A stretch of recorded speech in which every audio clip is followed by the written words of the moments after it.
आज आपके साथ बायोलॉजिकल क्लासिफिकेशन की स्टडी हम करते हैं। Class 11 chapter number 2 biological classification. बच्चों में बायोलॉजिकल क्लासिफिकेशन की आवश्यकता क्यों पड़ी और बायोलॉजिकल क्लासिफिकेशन हमारा करने का उद्देश्य क्या है, इसके बारे में हम जाने कि ये बायोलॉजिकल क्लासिफिकेशन क्या है और इसका क्या उद्देश्य है। आपके साथ हम चलते हैं, देखते हैं बायोलॉजिकल क्लासिफिकेशन। यहाँ पर grouping of organism on the basis of similarity and dissimilarities. Biological classification जीवों के को पहचानने के लिए उसमें कौन कौन सी सिमिलरिटीज लिविंग थिंग्स में होती है, कौन कौन सी डिससिमिलरिटीज होती है, उस डिससिमिलरिटीज के आधार पर हम यहाँ पर बायोलॉजिकल क्लासिफिकेशन करेंगे, वर्गीकरण करेंगे कि जीवों को एक दूसरे से कैसे वर्गीकरण किया जाए और वर्गीकरण के आधार पर हम जीवों को कैसे पहचाने, इसकी स्टडी हम यहाँ पर करने जा रहे हैं। यहाँ पर पर्पज ऑफ क्लासिफिकेशन का क्या उद्देश्य है। सबसे पहले हम जीवों को कैसे उनको पहचाने। First of all first point ये है कि easy identification of organism. Easy identification of organism, इसका मतलब है कि लिविंग थिंग्स का आइडेंटिफिकेशन हम अच्छे से कर पाते हैं, आसानी से उसको हम कर लेते हैं कि कौन सा लिविंग थिंग्स किस ग्रुप में है और ये किस पर्टिकुलर स्पीसीज का है, उसका हम आइडेंटिफिकेशन आसानी से कर लेते हैं। दूसरा है study of organism easy and convenient. इसका मतलब यह है कि ऑर्गेनिज्म की स्टडी आसानी से हम कर सकते हैं। थर्ड है helps to establish the evolutionary relationship among different organisms. कहने का मतलब है इनके पूर्वजों की स्टडी आसानी से कर सकते हैं कि अपने पूर्वज ये कैसे डिफरेंट हैं और इनके पूर्वज कौन थे। इस तरह से हम यहाँ पर क्लासिफिकेशन के आधार पर उनका आइडेंटिफिकेशन अच्छे से कर सकते हैं। सबसे पहले अरिस्टोटल ने किस आधार पर बायोलॉजिकल क्लासिफिकेशन को उन्होंने बताया है। Given biological classification for a first time. Aristotle ने सबसे पहले बायोलॉजिकल क्लासिफिकेशन को दिया था। दूसरी पॉइंट है based on simple morphological character and habitat. इनका क्लासिफिकेशन है सिंपल मॉर्फोलॉजिकल एंड हैबिटेट के आधार पर है। इट वाज नॉट साइंटिफिक, कहने का मतलब यह वैज्ञानिक पद्धति में नहीं है। First scientific classification done by the Swedish scientist Carolus Linnaeus. सबसे पहले एक वैज्ञानिक क्लासिफिकेशन कैरोलस लिनियस के द्वारा किया गया था। कैरोलस लिनियस 1758 में उन्होंने टू किंगडम क्लासिफिकेशन को उन्होंने दिया था, किंगडम प्लांटी और किंगडम एनिमेलिया। किंगडम प्लांटी में पौधे आते हैं, उन्होंने पौधों को लिया था। किंगडम एनिमेलिया में उन्होंने जंतुओं को लिया था। सभी लिविंग थिंग्स को उन्होंने दो कैटेगरी में बांटा था, किंगडम प्लांटी और किंगडम एनिमेलिया। लेकिन इन किंगडम प्लांटी और एनिमेलिया में छोटे छोटे सूक्ष्म जीवों को उनको वर्गीकृत करना इतना आसान नहीं था।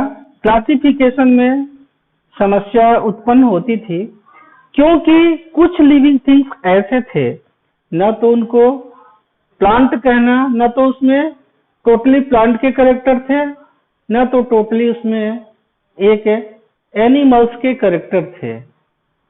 यहाँ पर जैसे उन्होंने एक फंगाई को उन्होंने प्लांटी में रखा था, तो प्लांटी में फंगाई को रखना उचित नहीं है, क्योंकि प्लांटी जो था उसके अंदर सेल वॉल का होना जरूरी है, बैक्यूल्स रिक्तिका का होना आवश्यक है, लेकिन एक एनीमिलिया के अंदर सेल वॉल का होना आवश्यक नहीं है और न ही बैकल्स का होना आवश्यक है।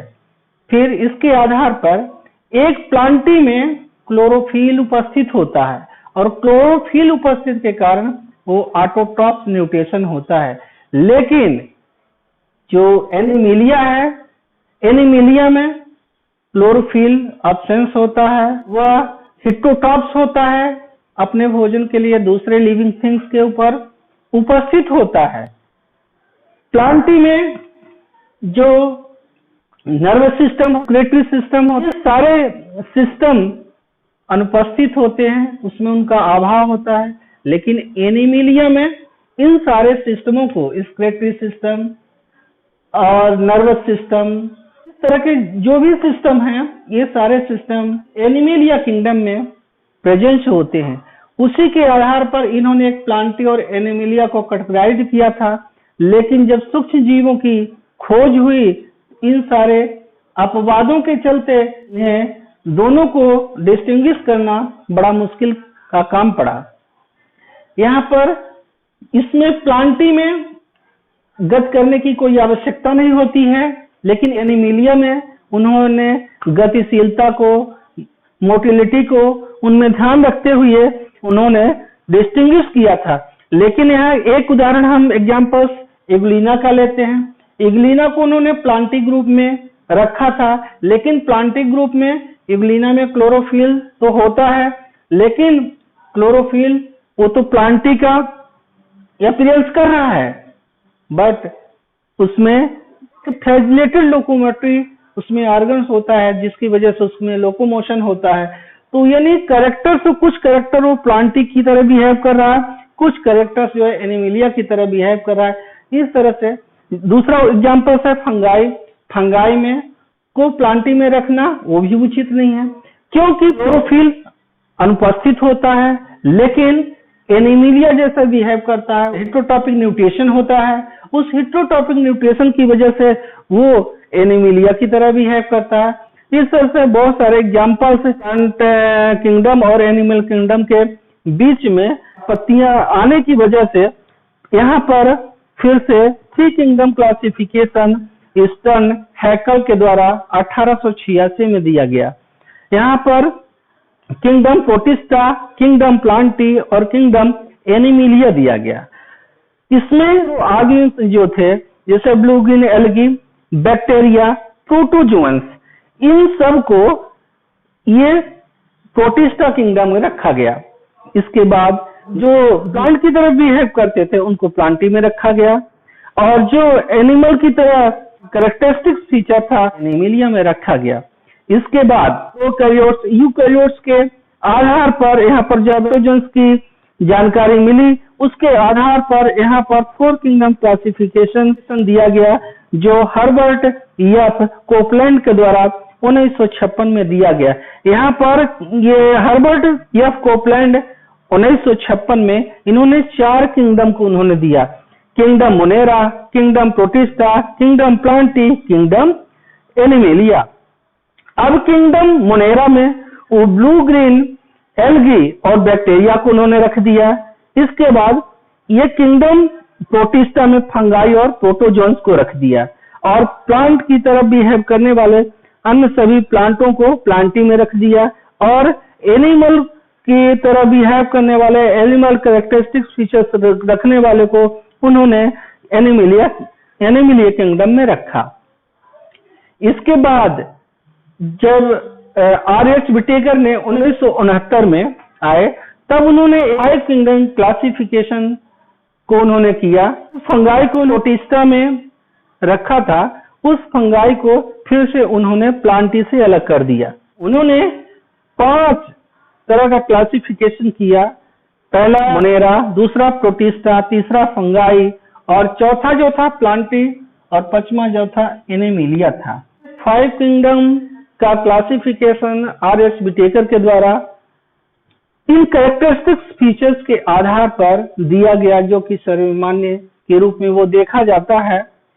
उन्होंने इन लिविंग थिंग्स को पहले complexity of the cell structure, कोशिकीय संरचना के जटिलता के आधार पर उन्होंने पहले लिविंग थिंग्स को प्रोकैरियोटिक और यूकैरियोटिक में उन्होंने डिवाइड किया। इसके बाद complexity of the body organisation, मतलब शारीरिक संरचना की जटिलता के आधार पर उन्होंने यूनिसेलुलर और मल्टीसेलुलर लिविंग थिंग्स को डिवाइड किया। तीसरा जो है, उन्होंने मोड ऑफ न्यूट्रिशन, पोषण पद्धति के आधार पर लिविंग थिंग्स को उन्होंने डिवाइड किया, ऑटोट्रॉपिक और हेटेरोट्रॉपिक। ऐसे लिविंग थिंग्स जो अपने फूड का फॉर्मेशन स्वयं क्लोरोफिल के प्रेजेंस में करते हैं, उनको ऑटोट्रॉप्स कहा। हेटेरोट्रॉप्स का मतलब जो अपने फूड मटेरियल्स के लिए दूसरे लिविंग थिंग्स के ऊपर डिपेंड रहते हैं, उन्होंने हेटेरोट्रॉप्स कहा उनको। इसी तरह से टाइप्स ऑफ रिप्रोडक्शन, रिप्रोडक्शन के आधार पर उन्होंने एसेक्सुअल, सेक्सुअल रिप्रोडक्शन के आधार पर भी उन्होंने लिविंग थिंग्स को डिवाइड किया। इसके बाद पांचवा इसका कैरेक्टरिस्टिक्स जो फीचर है, फाइलोजेनेटिक रिलेशनशिप के आधार पर उन्होंने इस तरह से क्लासिफिकेशन को पूर्ण किया है।